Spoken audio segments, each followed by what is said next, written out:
nossas provas, né? Então agora eu quero mais usufruir, espero que vocês também, e aprender com essas pessoas que eu admiro, sinceramente, e acho que tenho muito a aprender com eles, tá? Então, a gente vai começar pelo Aurélio, não é por nada não, porque ele pediu para ser o primeiro, tá? Aurélio Mesquita, que é uma pessoa que tem um trabalho de uma consistência muito grande na Rocinha, né? Um trabalho seríssimo, consistente, longo, de longo tempo, né? Então ele vai... como são mais ou menos 7 pessoas em cada mesa, o tempo vai ser curto. É aquele gostinho de informática que vai dar para cada um. Aurélio Mesquita. Boa tarde. Dá para me ouvir bem sem microfone? Não, pode. Não. Eu não gosto muito de segurar microfone. Quer que eu segure? Não. Bom, gente, meu nome é Aurélio, como já foi apresentado, eu sou morador da Rocinha. Aurélio Mesquita. Na realidade, esse é o nome de brincante, né? Porque o meu nome de batismo é Francisco Aurelino de Mesquita. Essa foto é uma foto da favela da Rocinha. Essa vista é de um bairro da Rocinha, um subbairro da Rocinha, em que é classificado um dos lugares com maior risco no estado do Rio de Janeiro, que é chamado de Vila Verde. Além dos problemas que há dentro da favela, lá também passa uma rede da Light por cima, então é uma área perigosa de se viver, mas assim mesmo vive centenas e centenas de famílias lá. O meu trabalho na Rocinha começou em 1992, com um projeto chamado Via Sacra da Rocinha. A ideia era contar a história de Jesus usando os barracos, as calçadas, os becos como cenário. Essa era a única novidade que existia. Até porque é uma história muito batida, a gente sempre teve dificuldade de conseguir apoios e patrocínio por conta da carga religiosa que esse projeto carrega, que esse nome carrega. O projeto, na realidade, não tem nada a ver com religião, é um trabalho de teatro, é óbvio, como a gente conta a história de Jesus, mas não contamos a história de Jesus com os conteúdos da igreja.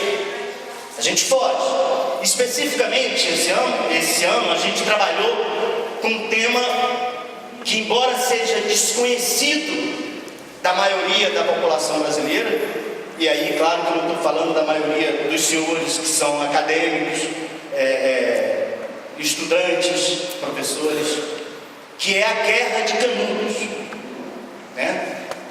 Que é um movimento que aconteceu lá no interior da Bahia, cujo líder era o Antônio Conselheiro.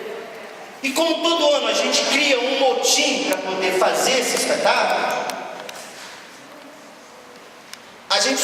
eu escolhi a Guerra de Canudos. Eu estava lendo o livro Os Sertões, de Euclides da Cunha, e falei, poxa, o momento em que a Rocinha vive hoje, claro, outras favelas do Rio de Janeiro, com essa questão da pacificação, isso também, senhores, na realidade é uma grande enganação. A pacificação que está acontecendo nas favelas do Rio de Janeiro é uma grande mentira. Ninguém pacifica uma favela que sempre viveu com homens e mulheres armados de fuzis com outros homens e mulheres armados de fuzis. Trocaram apenas a farda e o dono do morro agora é um comandante da Polícia Militar. Mas não é sobre isso que eu vim falar, embora isso tenha muito a ver com o nosso trabalho. O que a gente usou da Guerra de Canudos para enfeitar a nossa Via Sacra? Como vocês sabem, a maioria da população da Rocinha é nordestina. E por coincidência, esse ano, né, eu era o diretor da peça e o produtor era um amigo que é o Arley, lá da Rocinha, que é formado na UFRJ. Não é isso? Não. Acho que sim. Não. Hélio Alonso, isso. E ele é negro. E nas nossas discussões a gente descobriu que Canudos, na realidade, era formado por ex-escravos e sertanejos desesperados. Então eu era o sertanejo desesperado e o Arno era o ex-escravo. Essa era a nossa... Porque quem faz teatro sabe que a gente fica brincando de ser as coisas, né?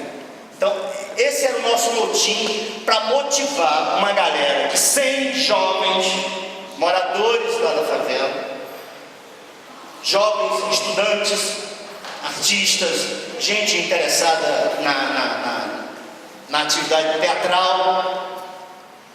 Quando nós abrimos as inscrições, se inscreveram 114 pessoas.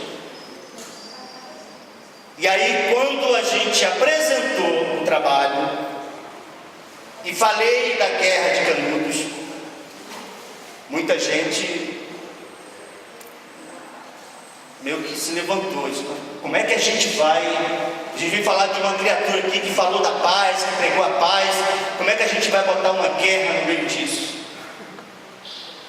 E aí a gente entrou na discussão da UPP. Por quê? No fundo, a UPP é, ou seria, a República chegando naquele lugar. Não só com a polícia, porque o que aconteceu em Canudos, e aí a gente discutia, e eu sempre afirmei isso, é de que a República chegou em Canudos só com as armas. Não foi ninguém ligado à República na época para conversar, para dialogar com aquela população. Senhores, foram mais de 300 crianças degoladas, que é a famosa gravata vermelha, que era usada pelo Exército Brasileiro. Foi uma prática de como assassinar pessoas lá em Canudos.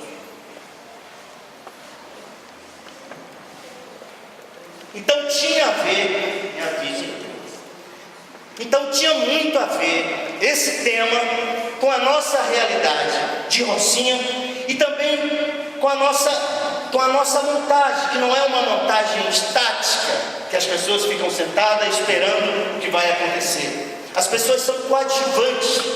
Todo mundo que assiste a peça participa como coadjuvante. Ele é obrigado a participar. Então, em vários momentos a gente fazia movimentos da guerra. E como é que a gente ia fazer a guerra sem fazer apologia às armas? Porque na favela, qualquer garoto, às vezes dá tchau fazendo assim, entendeu, mano? Por conta da cultura muito próxima, da vivência muito próxima com as armas. Então, dá tchau fazendo o movimento da arma. Então, para se tirar isso, a gente voltou na primeira inserção do Exército Brasileiro de Canudos, em que as armas dos canudenses eram cabo de vassoura, machado, enxada, picareta, foice, facão, ou seja, chamadas as armas brancas. Eles só foram ter armas de fogo depois que ganharam a primeira batalha e ficaram com as armas dos soldados. Então, nos movimentos, a gente não fazia movimento de metralhadora, de fuzil, e sim de faca, de roçadeira, de foice. E foi muito rico esse estudo, não para mim, porque eu já conhecia a história, mas para aquela galera que todos eles, ninguém conhecia essa história de Canudos, que é uma falha da nossa escola, porque não ensinar isso na escola é uma tragédia. O meu tempo está se finalizando, mas eu trouxe aqui para ilustrar umas imagens. Isso aqui é um ensaio, a gente ensaia na Biblioteca Pública da Rocinha, que é um espaço interessantíssimo, construído pelo PAC, mas ainda não finalizado. É também um ensaio, construção aí, ensaio de rua. A gente, se vocês voltam aqui só para o pessoal ver, porque tem gente que fala que artista não trabalha, né? Ali todo mundo está colando a blusa ali, inclusive eu, de suor. São 3 quilômetros subindo o morro. Então é trabalho pesado, trabalho de suar mesmo. Não é só um trabalho intelectual. Sério. Isso é ensaio de rua que junta uma galera para assistir o ensaio. Fica ali, por favor. Desculpa, gente. Essa é a cena final do ensaio geral. A a galera feliz que terminou o ensaio, ou era a hora do lanche, que é a hora mais interessante. Aí é o início do espetáculo, isso é uma alusão à gravata vermelha que os soldados faziam em Canudos. Pode seguir. Essa aí é a cena já do espetáculo, acontecendo na rua. Esse é um garoto ótimo, tem 13 anos, mas é um excelente artista.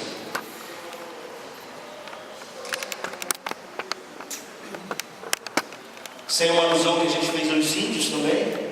Um dos ladrões era indígena.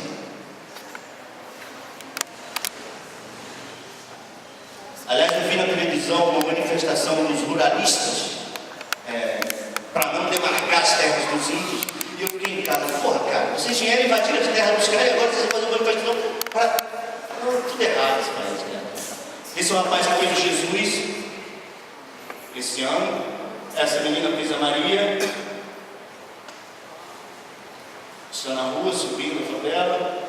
Aí no final do espetáculo, a multidão lá dentro de uma paróquia. Esse foi o nosso banner, né? Esse ano a gente teve o patrocínio da Light, pela lei que incentiva a cultura do Estado, que é a ICMS. Esse é uma bannerzinho que a gente criou com o nosso flyer. Frente. E aí tem duas matérias de jornal que fizeram no sábado. O Globo deu uma foto na primeira página. É isso aí, gente. Obrigado.